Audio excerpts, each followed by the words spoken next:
being in an election year right now, it's like you start to see the political kickball, like you were saying, being kicked around of the border, right? It's the border, immigrate, you start to see a lot of that happening. And one of the things that you hear recently is that Democratic Party wants to allow people into the country to be able to get them to be able to vote, or even by whatever means, to be able to get them to become Democratic voters. But also, I was thinking, is there a value in like the Republican side in also letting it be an issue? Because then they can say, hey, this is an issue, so you have to vote this way. So those are two things that I hear kind of and that I think about. What is that like? Like, is that something that border agents feel at all? Or? Yeah. We unfortunately, we did not want to be in the limelight and, not be in the political sphere, but we are on because we're on the news all the time. So let's dissect this a little bit. For the Democratic side, it is all about the poor migrants. We need to help them out. They're being exploited. We need to bring them over and give them a better life, right? That's a feel-good story, right? Now, there's some truth to that. There are victims and there are people that want to, but that becomes a feel-good story. The Republicans will say, hey, look, it's a security issue. They'll talk about security. We need to save our country and secure our borders to prevent terrorism and criminal aliens and drugs and all that stuff, because that's a real problem too. So they're both real. They just present them as false choices. Like you can't have one without the other. Right. And if you want one, then you're against the other person. And that's the divisiveness that this country has become, is you can be pro-security but still have lawful immigration. The other piece too is if you utter this, people will say it's kind of a conspiracy, but you have to start kind of thinking about where they're going. Why would you allow upwards of 7 million people to come in here? And one theory, and that people will float around, is, well, not necessarily to have them vote, because only citizens are supposed to vote. But you know what? Census determines representation and ultimately electoral college numbers and things like that. So if you can flood Texas and you take it from red to purple, you get more representatives that may swing to a district that could be a more Democrat. I see. So if you feel like your party could influence to get more electoral votes or representatives.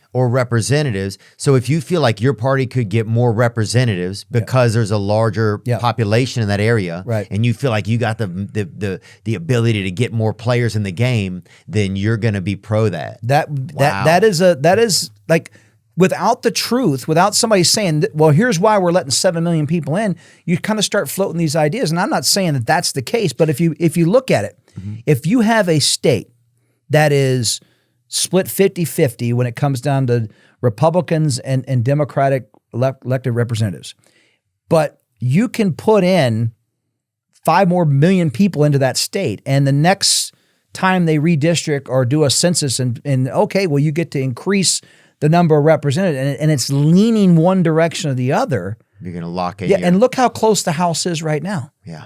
One extra or 2 extra Democratic officials now on the House swings everything to the party of power. So again, without somebody telling you, hey, why are you letting all these people in? Why are you bogging the system down?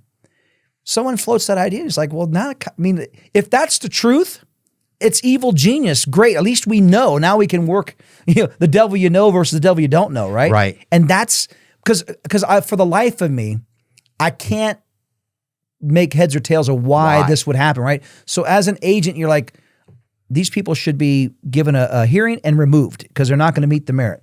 Instead, we let them go and we house them. Let's talk about the requirements that agents need to do their job, right? Okay. So every administration, and I remember I mentioned earlier, I started under Clinton. Every administration had leaned forward on border security. Clinton brought people on board, hired more people. We had the tragic of 9/11, and that addressed illegal immigration and border security. So President Bush started building infrastructure and access roads. Obama built a lot of wall, 15-foot wall. Mm-hmm. Trump comes in and says, hey, candidate Trump was build the wall, right? President Trump said, hey, we're going to build the wall.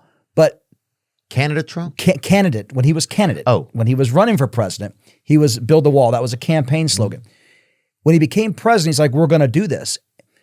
Building the wall was so much more than the actual wall. It was years, multiple administrations of requirements that agents have said we need. That wall that President Trump built was, not only was it a 30-foot steel wall where it made sense, it was cameras, Right. it was lights, it was sensors, it was access roads. There are so many places on the border that Mother Nature will, through a monsoon storm season, will wash away and you can't even drive to the border. So we needed all-weather roads. That was the wall system. Right. That's there was what so much more. There were places where agents could stop. There Yeah. were places where they could sleep, Yeah. get rest. There was so much to that, right? Right. The wall was the talking point. The system was what was important to us. Wow. We didn't need a wall from the Gulf of Mexico to the Pacific Ocean. Right. Where we needed it was in the urban. So the Border Patrol has decided, through our requirements and our experience, that there are 3 operating environments. Urban, where the vanishing point is seconds to minutes. Like literally, if they cross, they can disappear. El Paso is a great example. Oh, yeah. They can, 100 yards, they're in a neighborhood, they're in a high school, they're in downtown. Yeah. You get into rural Right. areas, it's minutes to hours they can disappear. And then you get in the remote areas, it's literally days to weeks they can disappear because it's a 100-mile trek through the desert. So where it made sense, we built the wall based on agents required, not just all the chiefs requirement. It was, what do you need, agents, to do your job? Sir, we need more wall here, a double wall here. We need cameras. So we built that package, and that package was being deployed and was being effective. As I mentioned, the numbers. You combine that with consequences through policy, detaining people, prosecuting people. That took those numbers from 900,000 to 400,000. But by a stroke of several pens under this administration, the wall was stopped. The migrant protection protocol was turned off. This administration halted all deportations for no less than 100 days, which means nobody was being removed. Is that true what you're saying? Yes. Okay. That's all. Look it all up. It's all executive orders. Biden's election, the foreign-born population has grown spectacularly in millions. Yeah. I see. Yeah, right here. There are places on the border right now, Theo, where you can drive and see 30-foot wall and then a quarter-mile gap with stacks of steel right there that was just left there. Some of it's being sold off for salvage now. Wow. Our agents had to drive by spools of fiber optic cable with a trench, but we couldn't deploy it because when they signed up, when they ended that wall, it was the system, the whole package. We went from an administration, the Trump administration, who championed Border Patrol agents, who had them at the State of the Union, had them at his inauguration parade. Now, Obama had done a lot, you said, too. Obama had, so let's talk about Obama on that one, because if you remember, going into his second term, he wanted comprehensive immigration reform. The DACA, which is the Deferred Action Against Childhood Arrivals, which I don't think anybody disagrees with. If you're an adult and you bring your 1-year-old kid over and that kid has stayed here all his life or her life and they're graduated high school, you're going to deport them because they're not, that's what DACA was for, right? Right. That makes sense. That makes sense. No one's going to boot that kid. All that kid knows is American life, right? Right, 100%. As long as he's not a criminal and doing bad things and trying to contribute, let them stay. But there was the issue also. But there was another thing that he did where it was like he did DAPA, which was on the parents. Like you could bring your parents in. So what happened was he wanted comprehensive immigration reform. The Republicans said, "Well, we border security first." So he said, "Okay, I'll give you border security if you give me immigration reform." So he went to bat and started removing people. Mm-hmm. I mean, he had a lot of deportations under Obama. He built a lot of wall. Mm-hmm.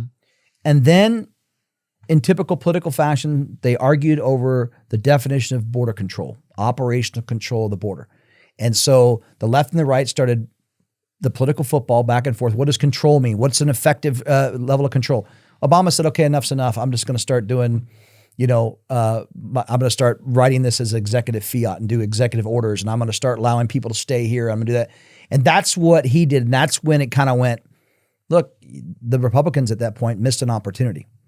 And why? Because they could have they could have had more border security and championed some kind of immigration reform because we hadn't had any changes in immigration law for 20 years before that. So there was an opportunity.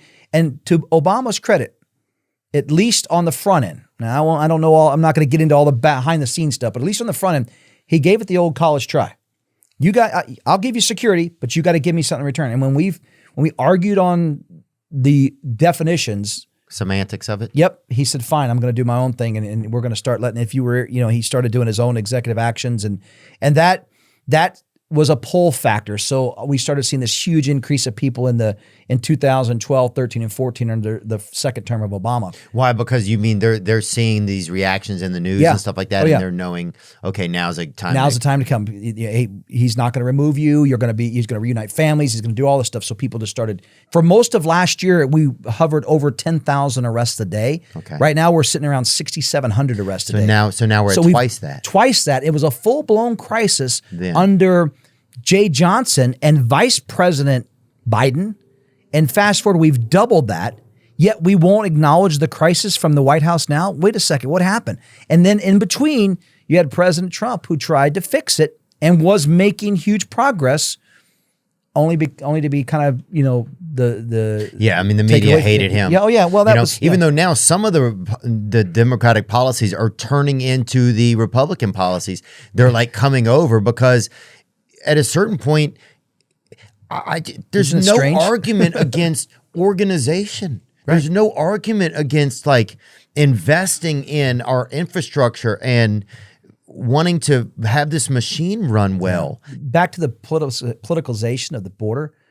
I tell you, I had so many congressional delegations under President Trump. I was the deputy chief in El Paso. And what is a congressional delegation? That is where a group of congressional members, representatives, will come down and they want to hear and learn. It's a field trip for them, right? Sometimes they're caucuses, like Hispanic caucus or a border security caucus or African American caucus. There'll be a group of like-minded, mainly usually one party. They go down there and they want to hear what's happening. Oftentimes it's oversight committees will go down there.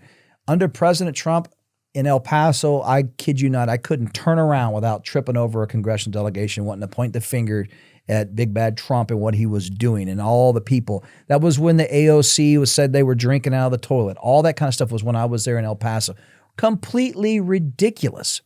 But you know what? Under this administration, when I was the chief in Yuma, I had 2 Democrats come down to the border. One was Democrat. Tim Scott. He came down, but he was. I had Mark Kelly, the senator from Arizona, who worked with me to try to fill some border gaps. So it took us 18 months, but we finally got something done. And I had Gary Johnson out of the Homeland Security Committee, Senator Johnson from Michigan. The only 2 Democrat sitting representatives that came down to the border. A lot of Republicans, but they wanted to ignore the problem. I had some phone calls from Senator Sinema, but never came down there to meet with me. Only 2. But when it was President Trump, I had hundreds of people. So why aren't more coming even just because it's one president or the other? That shouldn't determine why one is. Because one side doesn't want to talk about the problem. The other side wants to blame the problem. So under Trump, coming down to blame, just like the Republicans come down there now to point the finger at the Biden administration. So it becomes, so we have to. Right, that's what I was saying. It's like the Republicans also, part of them is happy that it's open because they can say, look, this is the problem. So it gives them also. There's a handful in every party that really want to try to solve this. But unfortunately, they're the minority piece, right? There's people that just don't want to deal with it, right? Part of it too, when it comes political, is it goes back to that victim boogeyman thing. I can run on the emotions every 2 years as a congressional representative. Senate's every 6 years. But as a congressman or woman, I can say, if they would have just voted for my bill, we would have solved this. But if you elect me next time, we'll get it done. And think about it, we've been talking about this since 9/11. 23 years we've been putting border security, immigration controls in the forefront. And we still can, and it's the worst it's ever been. And there's people out there that see that, and that want to do good. They want to secure that. They want to find that balance. Like right? what do you mean when you say that? Like There's There's politicians. Yeah, there's politicians out there that I think see this from a common sense and compassion. Have you had some that have showed up like that? Yeah. Well, Bobby Kennedy. There's an example as a guy who's. So we've had. Well, let's talk about current. Oh, Bobby gives a fuck. It's unbelievable when you look at Bobby and you look at the other candidates. You're like, he actually gives. He has thoughts and views on shit. Biden, I don't know any of his policies. Trump is very like one-handed kind of in a lot of ways. You know, he doesn't elaborate. Biden is not. He's just not hell. It's just not fair what they keep doing to that man as a senior citizen. I think it's sick. But yeah, Bobby is dialed in. Yeah, so I would say this. He at least has views. He has views on things. He'll give you reasons why. He has, you know, you can tell that he cares. And I think he's open to whatever, but I just like to have anybody that gives a fuck. I think that's you're going to see in that video that there's actually a picture of me and what he posted. He posted a couple things with me on it today. I'll do this. I'll say this. They're in the current sitting political pieces. There's for every one that gives a darn, there's a couple that don't care, right? You just get it, right? They're down there for photo op. They're nodding their heads. It's like they don't want to solve that, as we just talked about, so they can pawn it, right? But then there's yours truly right there. You go. Oh, that's cool, man. So when you and I'm not trying to sound like I'm not some right wing nut job. That's the crazy part too. They start brainwashing you to feel like you're some like far right crazy person if you just think there should be organization to the fucking program. It's compassion and common sense is all we're talking about, because there's I don't want us to not have people here. I don't want us to not have diversity. I would hate that. But I don't want us to have people hiding in the desert who are scared, who don't know what the fuck is going on, who don't know how they don't have a path.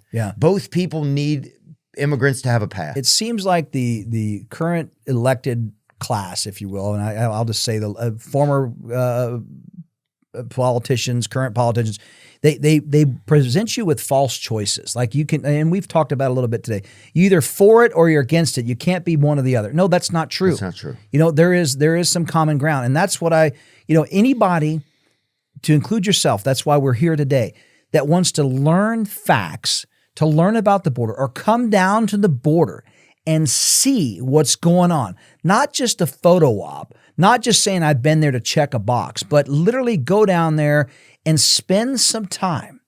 Talk to the sheriffs, talk to the mayors, talk to the agricultural leadership, the farm and ranchers, talk to the nonprofits, the domestic violence shelter, talk to the superintendent of the hospital who has a $21 million bill from illegal immigration that hasn't been paid yet, who's supposed to serve the community. Talk to retired Border Patrol officials. Talk to people that have lived there to find out what's going on, not what one TV show or news station says or the other counterpoints it. Go down there, and that's why I appreciate what Bobby did. He came down there. It spent 3 days. I spent maybe a couple hours with him, giving him my take. That's longer than anybody else has spent. Yeah, that's longer than the president, the vice president, and the secretary goes often. But look, this is somebody. That's what we want. We want those choices. We want that out of our leadership.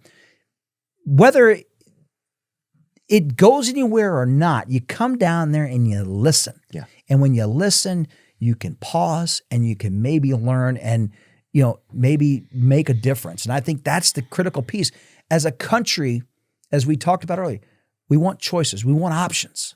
We want to look at a menu. We don't want to be told what we're going to do. And so many of our elected, I don't even call them elected leaders because they're not leading. So many of the elected politicians, like you said, it's either one way or the other. It's either so strong-handed this way, and that's just not how we are. And so it's refreshing to have people that are actually listening, people like Bobby that come down there and say, hey, I want to learn. It's a good thing. And I think we need more of that to make this country better.